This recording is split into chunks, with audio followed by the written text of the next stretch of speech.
Hello everyone, I am Krittika. And I'm Srinivas. We are going to present our study on improving psychiatric care wait times in Canada. The Commonwealth Fund's 2021 report, which compares the healthcare systems of 11 developed countries, ranks Canada 10th, just one place ahead of the United States, which is at the very bottom.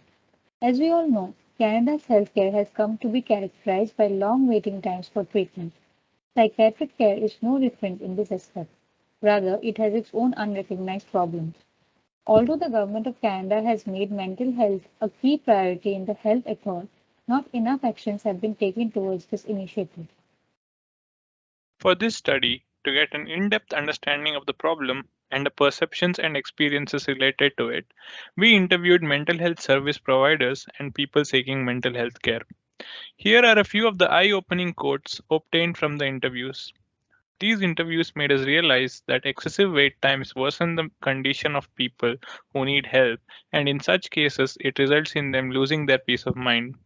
We could also observe that the service providers were frustrated with the system and felt helpless for not being able to provide timely care to people.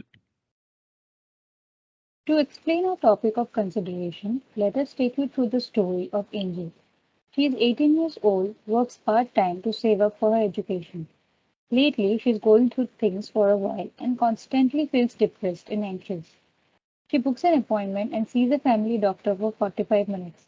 He went into her story a little bit, and she is then referred to a psychiatrist whose contact the family doctor has. The appointment with the psychiatrist is after 60 days. That is the only available slot since there is a long waiting time of patients. Moreover, during those 60 days, she is at her worst. She is so sick that she ends up in the emergency room twice. Each time she goes, she is sent back home to continue waiting. These are the current wait time benchmarks for psychiatric care, which are defined by the Canadian Psychiatric Association and Wait Time Alliance. There are three categories: emergent, urgent, and scheduled cases. Patients are grouped into these categories after analyzing the severity of their illnesses by doctors. The doctors then have a target time frame within which they need to attend to the patients.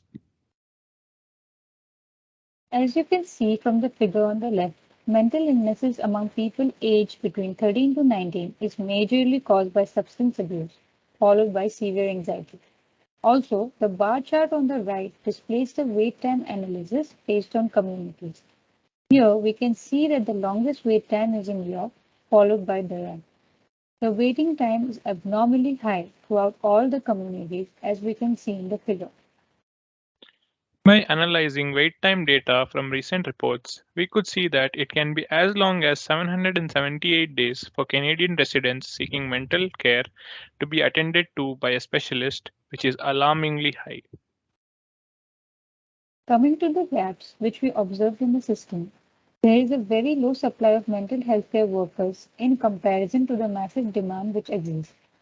We can see that there are just 20 psychiatrists combining both urban and rural areas per 100,000 population. It is also the lowest paid specialist profession. As we have mentioned before, the benchmarks are outdated and have not been reformed since 2006. A general practitioner will often send a referral to a single psychiatrist to whom the general practitioner has referred patients to in the past. When the practitioner does this on a continual basis, backlogs occur and wait times become protracted and uneven. This happens because there's a lack of transparency in the system where the general practitioner who are referring the patients to the specialists do not have knowledge about the number of people already waiting to be attended to by the specialist. Additionally, service times for all other healthcare services are monitored and tracked, but there is no monitoring of service times for mental health care.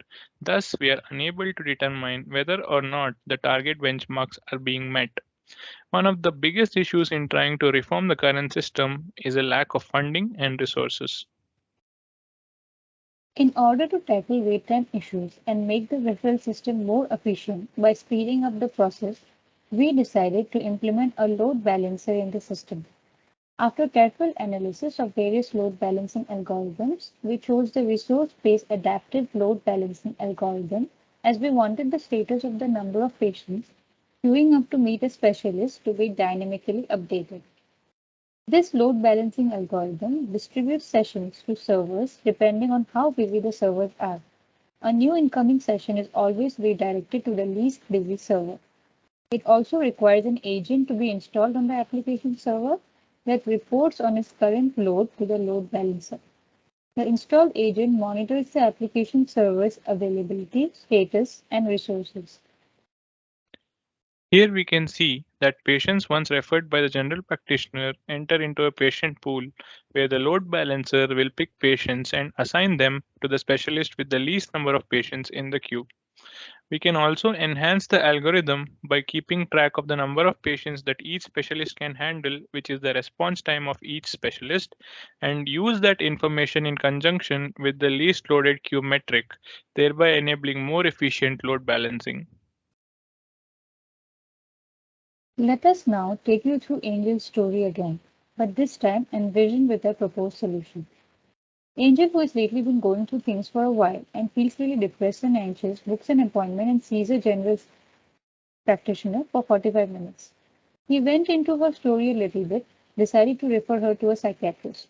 Instead of referring her directly to a specialist who he knows, he now creates a profile of the patient on the system, which is an automated load balancer integrated into it. She is then sent a notification with her credentials, which can be used to log into the system and track her status. Angel can now log in and view her dashboard, which displays her status and position in the waitlist.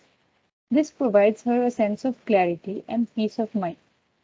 Before things could get worse for her, now she gets the opportunity to meet the specialist within 7 days instead of 60 days.